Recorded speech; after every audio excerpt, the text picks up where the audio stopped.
வணக்கம் தலைவா, சூப்பரு. இன்னைக்கு நாம இந்த வீடியோவில் எதை பற்றி பார்க்க போகிறோம் அப்படின்னு பார்த்தீங்கன்னா, டிஆர்பி மற்றும் பள்ளி கல்வித்துறையில் வந்திருக்க சில முக்கியமான தகவல்களை பார்க்கலாங்க. ஸோ எஸ்ஜிடி எக்ஸாமில் விண்ணப்ப திருத்தங்களை வெளியிட்டிருக்காங்க. ஸோ இந்த விண்ணப்ப திருத்தங்கள் யார் யாரெல்லாம் விண்ணப்ப திருத்தங்களுக்கு தகுதி பெற்றவர்கள், யார் யாரெல்லாம் இந்த விண்ணப்ப திருத்தத்தில் விண்ணப்பிக்கலாம், தேர்வர்களுக்கு ஒரு கவனமான செய்தியை தான் இந்த வீடியோ பதிவில் உங்களுக்காக சொல்கிறேங்க. ஸோ எஸ்ஜிடி எக்ஸாமில் ஒரு அதிரடி அறிவிப்பாக வெளியிட்டிருக்காங்க. இடைநிலை ஆசிரியர்களுடைய பணி நாடு பெறப்பட்ட விண்ணப்பங்கள் போட்டித் தேர்வு 21/7/2024 அன்று நடத்தப்பட்டு சான்றிதழ் சரிபார்ப்புக்கான பட்டியல் 30/4/2025 அன்று வெளியிடப்பட்டதுங்க.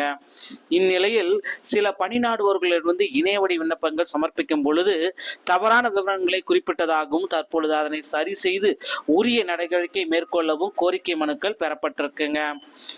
இதனைத் தொடர்ந்து இடைநிலை ஆசிரியர்களுடைய நேரடி நியமனம் 2024க்கு விண்ணப்பித்து தேர்ச்சி பெற்ற பணி நாடுவர்கள் எவரேனும் விண்ணப்பத்தில் அந்த திருத்தங்களை மேற்கொள்ள விரும்பினால் அவங்க பார்த்தீங்கன்னா டைம் பீரியட் கொடுத்துருக்காங்க. ஸோ 8 இந்த மந்த்து இந்த மே மாதம் 8/5 மாலை 5 மணிக்குள்ளார நீங்கள் விண்ணப்ப திருத்தங்களை பண்ணணும். அப்படி திருத்தங்களை நீங்கள் பண்ணலாம் அப்படின்னா உங்களுக்கு பார்த்தீங்கன்னா அது உடனடியாக ரிஜெக்ட் செய்யப்படும். 5 மணிக்கு மேலே நீங்கள் ஏதாவது திருத்தங்கள் செய்கிறீங்க அப்படின்னா அந்த திருத்தங்கள் ஏற்றுக்கொள்ளப்பட மாட்டாது அப்படின்றதையும் தெல்ல தெளிவாக நமக்கு குறிப்பிட்டு சொல்லிட்டாங்க. ஸோ இதுதாங்க நமக்கு கிடைச்சிருக்கு. இந்த பத்திரிகை செய்தியில் ஆசிரியர் தேர்வு வாரியம் இந்த தகவலை தற்சமயம் வெளியிட்டிருக்காங்க. ஸோ அதனால் பார்த்தீங்கன்னா 5 மணிக்கு முன்னாடி பார்த்தீங்கன்னா சமர்ப்பிக்குமாறு இதை ஒரு டீட்டெயிலாக கொடுத்துருக்காங்க.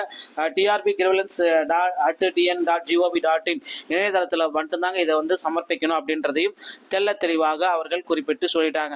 ஸோ அடுத்து பார்த்தீங்கன்னா இந்த டிஆர்பி உடைய நோட்டிஃபிகேஷன் 9/2/2024 வேகன்சிஸ் 2635 வேகன்சிஸ் கொடுத்துருக்காங்க. ஆனால் சிவிக்கு அழைக்கப்பட்டவர்கள் பார்த்தீங்கன்னா 3351 பேர் சிவி அழைக்கப்பட்டிருக்காங்க. சிவியோட டேட் அப்படின்னு நம்ம பார்க்குறப்ப பார்த்தீங்கன்னா அந்த மே 12, 13, 14 இந்த தேதிகளில் சிவி அழைக்கிறாங்க. சிவி செல்றவர்கள் என்னென்னமா முக்கியமாக எடுத்துகிட்டு போகணுன்றதை நான் உங்களுக்கு கிளியர் கட்டாக வரும் வீடியோக்களில் சொல்ல இருக்கேன். ஸோ நீங்கள் என்ன பண்ணணும் அப்படின்னு பார்த்தீங்கன்னா நம்ம சேனலில் சப்ஸ்கிரைப் பண்ணி பெல்லை கிளிக் பண்ணி வச்சுக்கோங்க. மீண்டும் ஒரு நல்ல தகவலோட நான் உங்களை சந்திக்கிறேன். நன்றி, வணக்கம், தேங்க்யூ.